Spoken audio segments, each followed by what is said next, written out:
Hello students, आज हम class 8 science का chapter 1 crop production and management पढ़ने जा रहे हैं। तो चलिए अभी हम शुरू कर देते हैं। तो देखिए, इधर तो फर्स्ट लाइन में लिखा है कि जब पहेली एंड बूचो जो स्टूडेंट्स हैं, ठीक है, और ये कहाँ पे जाते हैं?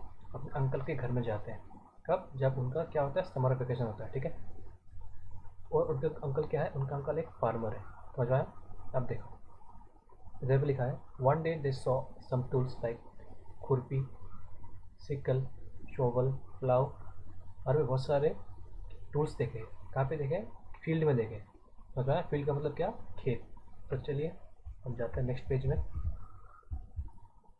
यहाँ पे लिखा है you have learn that all living organisms require food. That all living organisms require food, ठीक है। जितने भी लिविंग ऑर्गेनिजम्स हैं दुनिया में, सबको क्या चाहिए? खाना चाहिए। चाहे वो एनिमल्स हो, बर्ड्स हो, ठीक है, जैसे मैमल्स हो, माइक्रो ऑर्गेनिजम्स हो। समझ में आया? Plants can make their food themselves. जो प्लांट्स होते हैं, ठीक है, plants can make their food themselves. जो प्लांट्स होते हैं वो प्लांट्स अपना खाना खुद बनाते हैं। समझ में आया सबको? क्योंकि प्लांट्स में क्या होता है? फोटोसिंथेसिस होता है। समझ में आया? Can you recall how green plants synthesis their own food. इधर पूछा है कि तुम्हें याद आ रहा है कि ग्रीन प्लांट्स अपना खाना कैसे बनाते हैं?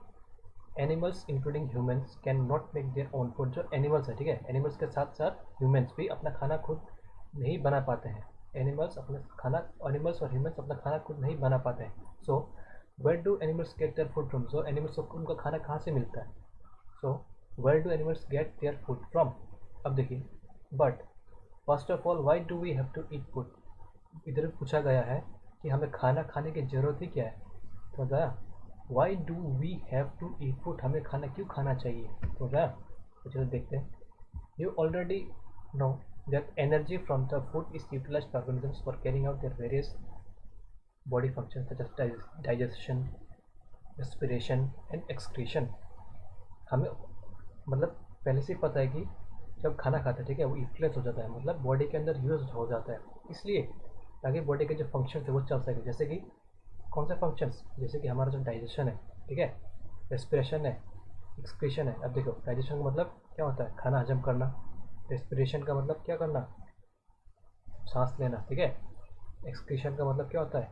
जो भी बॉडी से क्या करना, जो भी अनवांटेड सब्सटेंस है उसको क्या करना? एक्सक्रीट करना, निकालना, बाहर निकाल देना। We get our food from plants और एनिमल्स। और बोलते हमें अपना खाना कहाँ से मिलता है? प्लांट से, एनिमल से, या फिर दोनों से। समझ आया? प्लांट से क्या मिलता है? वेजिटेबल्स। और एनिमल से क्या? Meat, milk. समझ में आया? अब देखिए, in order to provide food for a large population, regular production, proper management and distribution is necessary. तो इधर पे क्या लिखा है? In order to provide food for a large population, मतलब अगर हमें, हमारा देश क्या है? इंडिया। इंडिया के पॉपुलेशन कितना है? बहुत बिलियन से ऊपर है, ठीक है, 1 बिलियन से ऊपर है। तो इतने सारे लोगों को खाना खिलाने के लिए क्या करना पड़ेगा? हमें अपना प्रोडक्शन रेगुलर करना पड़ेगा, मतलब हमें हमेशा प्रोड्यूस करते रहना पड़ेगा। प्रॉपर मैनेजमेंट, जो मैनेजमेंट है, ठीक है, और डिस्ट्रीब्यूशन है, मतलब क्या होता है, वो ज़रूरी हो जाता है। खाना को मतलब जो क्रॉप्स है उसको मैनेज करना और उसको डिस्ट्रीब्यूशन करना बहुत ज़रूरी हो जाता है, ठीक है। देखो इधर पे कुछ लिखा है till 10,000 BCE people were nomadic. अब देखो, नोमैडिक के मतलब क्या होता है? नोमैडिक मतलब वो जंगल जंगल घूमते थे या फिर शिकार करते थे। वो जो मिल गया उधर ही खाते थे, ठीक है। They were wandering in groups, मतलब वॉन्डरिंग मतलब घूमते रहते थे एक जगह से दूसरी जगह। In groups from place to place in search of food and shelter. वो लोग एक जगह से दूसरे घूमते रहते थे, इसलिए फूड और शेल्टर के लिए। They ate raw fruits and vegetables and started hunting animals for food. वो लोग क्या खाते थे? कच्चा कच्चा फ्रूट्स, कच्चे फ्रूट्स और वेजिटेबल्स खाते थे और हंटिंग करते थे। किसका? एनिमल्स का, खाने के लिए। समझ में आया? Later they would cultivate land and produce rice, wheat and other food crops. Thus was born agriculture. तो धीरे धीरे उन्होंने क्या करना शुरू कर दिया? लैंड को, मतलब ज़मीन को कल्टीवेट करना शुरू कर दिया, ठीक है।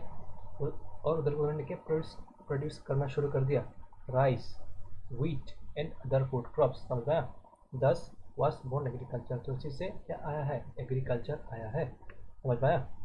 तो चलिए नेक्स्ट में चलते हैं।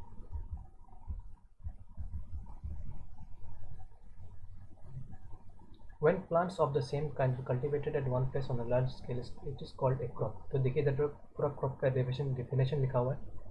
When plants of the same kind are cultivated in one place on a large scale, मतलब एक ही तरह के प्लांट्स, ठीक है। जैसे कि मान लो ये देखो एक फील्ड है, ठीक है। मान लो कोई फील्ड है, इधर पे हमने क्रॉप लगाया, ठीक है। बहुत सारा क्रॉप, मतलब एक ही टाइप का क्रॉप लगाया। When plants of the same kind, ये सब क्या है, एक ही टाइप का क्रॉप है। मान लो ये राइस है, ठीक है। मान लो कि राइस का क्रॉप है, समझ रहा है। बड़ा सी बड़ी सी जमीन में लगाया इस क्रॉप को, तो उसको हम लोग क्या बोलेंगे, एक क्रॉप बोलेंगे, समझ रहा है। when plants of the same kind are cultivated at one place में ये, ठीक है। और लार्ज स्केल, मतलब लार्ज स्केल क्या, बहुत बड़े अमाउंट में, फिर उसको क्या बोलेंगे, क्रॉप बोलेंगे, समझ में आया। ये इसका definition. For example, crop of wheat means that all the plants grown in the field are that of wheat. तो देखा, अभी राइस भी हो सकता है या भी व्हीट भी हो सकता है, ठीक है, समझ में आया। राइस, अब देखो, you already know that crops are of different types like cereals, vegetables and fruits। तो crops भी different types के होते हैं, जैसे कि cereals हो गया। अब देखो cereal में क्या आता है, cereals में आता है हमारा राइस, wheat, समझ आ गया। vegetables मतलब सब्जियां, fruits, ठीक है। This can be classified on the basis of the season in which the grow. इसे हम कैसे क्लासीफाई कर सकते हैं कि वो कौन से सीजन में ग्रो करते हैं, ठीक है, समझ रहा है। अब देखो, India is a vast country. India का एक वास्ट कंट्री, मतलब क्या, इंडिया एक बहुत बड़ा देश है। The climatic conditions like temperature, humidity and rainfall vary from one region to another. तो इंडिया का जो क्लाइमेटिक कंडीशन है, ठीक है, temperature, humidity and rainfall vary from one region to another. इसमें क्या बोला गया है कि मान लो अगर देखो इधर पे कोई यूपी है, ठीक है। मान लो इधर पे कोई, जैसे कोई क्या है, केरला है।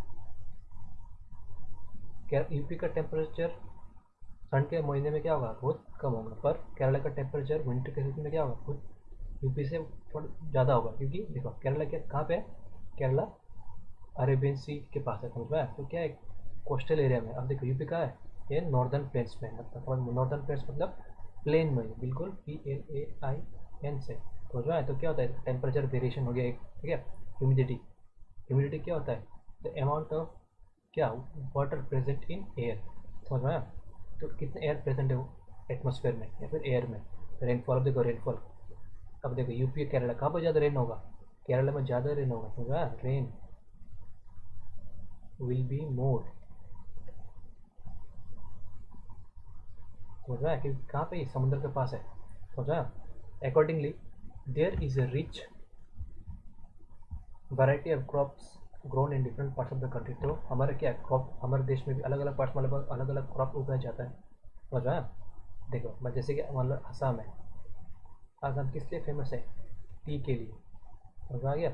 और देखो मान लो पंजाब, यूपी हो गया, जैसे किस लिए फेमस है, वीट, शुगर केन, इस सब के लिए, समझ आया।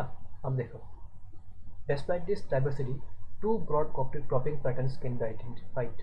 तो इन जितने भी डाइवर्सिटी, ठीक है, उसको छोड़ के क्या कर सकते हैं, क्रॉप्स को दो टाइप में डिवाइड किया गया है, टू ब्रॉड क्रॉपिंग पैटर्न। अब देखिए क्रॉपिंग पैटर्न क्या है।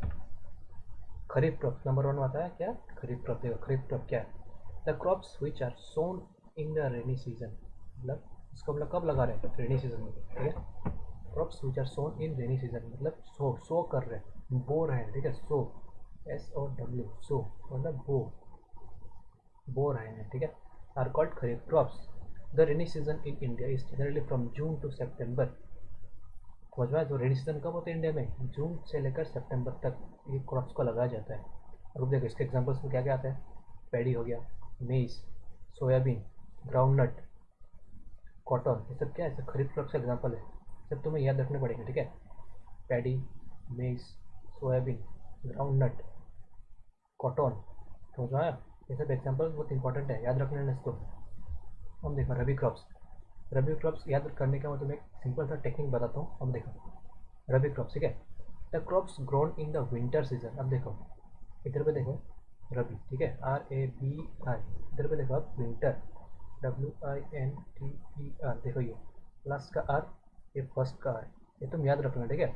विंटर में आर लास्ट का आर और रबी में फर्स्ट का आर, तो तुम्हें आर से आर याद आ जाएगा, ठीक है। आर ये तुम्हें से क्या पता चल जाएगी, जो विंटर में क्या होता है, रबी क्रॉप होता है, ठीक है। The crops grown in the winter season October to March are called rabi crops. Example क्या आता है रबी में, सबसे पहले व्हीट, इससे क्या बनता है, आटा बनता है, ग्राम, चने जिसे बोलते हैं, पी, मटर, मस्टर्ड, ठीक है, और लिनसीड। इस एक टाइप का, ऐसे भी एक टाइप का ऑयल यील्डिंग प्लांट, ठीक है, मतलब जिससे ऑयल निकलता है, ठीक है। मस्टर्ड का मतलब क्या होता है, सरसों। देखो, besides this pulses and vegetables are grown during summer at many places. इसको छोड़ के भी पल्सेस, पल्सेस क्या होता है, दाल, पल्स का मतलब होता है दाल, ठीक है, और वेजिटेबल्स उगाया जाता है, ठीक है, समर के सीजन में देश के अलग अलग पार्ट्स में। तो चलिए स्टूडेंट्स, आज हम अपना क्लास इतना तक ही रखते हैं, ठीक है। तो चलिए, अगर आपको पसंद आया होगा तो सब्सक्राइब कर देना, ठीक है। तो नेक्स्ट क्लास बहुत जल्दी आएगा।